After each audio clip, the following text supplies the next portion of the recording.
1997 में गुजरात में एक सुनसान इलाके में एक हॉस्पिटल था, जिस हॉस्पिटल में सिर्फ गिने चुने ही डॉक्टर्स थे और इनमें एक सर्जन भी था। तो फिर एक दिन जब वो सर्जन ऑपरेशन थिएटर में एक लड़की का ऑपरेशन कर रहा था, तभी उस लड़की की नस कट जाती है एंड उस लड़की की डेथ हो जाती है। जिसके बाद कुछ हफ्तों तक तो सब कुछ नॉर्मल रहता है, लेकिन एक दिन वो डॉक्टर किसी काम की वजह से रात को उसी हॉस्पिटल में रुक जाता है और जब वो रात के करीब 2 बजे ऑपरेशन थिएटर में जाता है, तभी उसे ऐसा लगता है कि किसी ने उसका नाम लेकर उसे पुकारा। डॉक्टर इधर उधर देखता है लेकिन कोई नहीं होता। तभी जब वो डॉक्टर उस ऑपरेशन थिएटर से बाहर निकल रहा था, तभी पीछे से उसके कंधे पर कोई हाथ रखता है और जब वो डॉक्टर पीछे मुड़कर देखता है तो वो वही लड़की थी जिसकी डेथ उसी डॉक्टर से हुई थी। जिसके बाद वो डॉक्टर वहीं पर बेहोश हो जाता है और अगले दिन जब हॉस्पिटल खुला तो एक सफाई करने वाला जब ऑपरेशन थिएटर में सफाई करने गया तो फिर वो वहाँ पर देखता है कि डॉक्टर ने ऑपरेशन थिएटर में ही फांसी लगा ली। जिसके बाद करीब 2 महीने तक ये हॉस्पिटल बंद रहता है और 2 महीने बाद ये हॉस्पिटल रीओपन होता है और इसी के साथ यहाँ पर एक नया सर्जन भी आता है और वो सर्जन भूत प्रेत जैसी चीजों पर भी बिलीव नहीं करता था। लेकिन उस सर्जन के साथ इस हॉस्पिटल में कुछ ऐसा होने वाला था जिसे सुनकर आपकी रूह कांप जाएगी।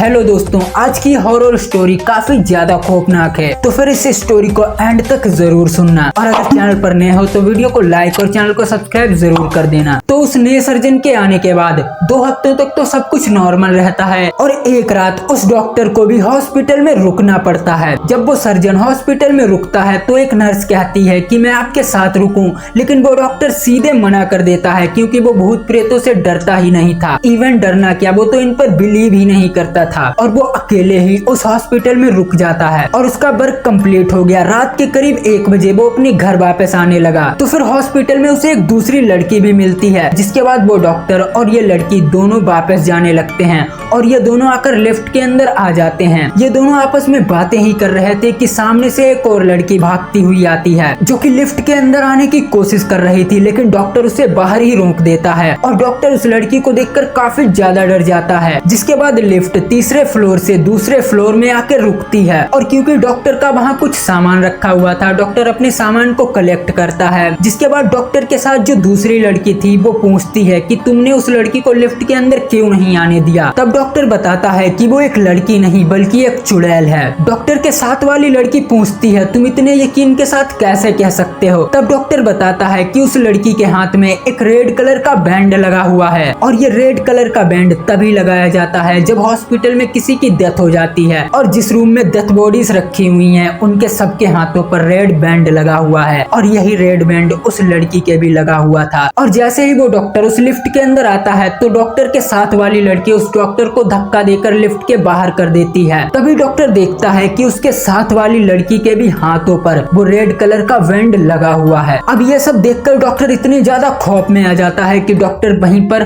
बेहोश हो जाता है। अगली सुबह जब हॉस्पिटल ओपन हुआ तो सारे डॉक्टर्स वहां आते हैं और उस डॉक्टर को बेहोशी की हालत में वहां पाते हैं और उसे तुरंत ही ट्रीटमेंट दिया जाता है एंड होश आने पर वो डॉक्टर सभी को सारी घटना बताता है। जिसके बाद उसी दिन से उस हॉस्पिटल को बंद कर दिया जाता है। 28 साल हो गए और वो हॉस्पिटल आज तक नहीं खुला और आज भी आसपास के लोग उस हॉस्पिटल से नहीं गुजरते। तो गाइस, अगर ये स्टोरी पसंद आई हो तो वीडियो को लाइक करके चैनल को सब्सक्राइब जरूर कर देना। मिलते हैं नेक्स्ट ऐसी स्टोरी में, तब तक के लिए बाय।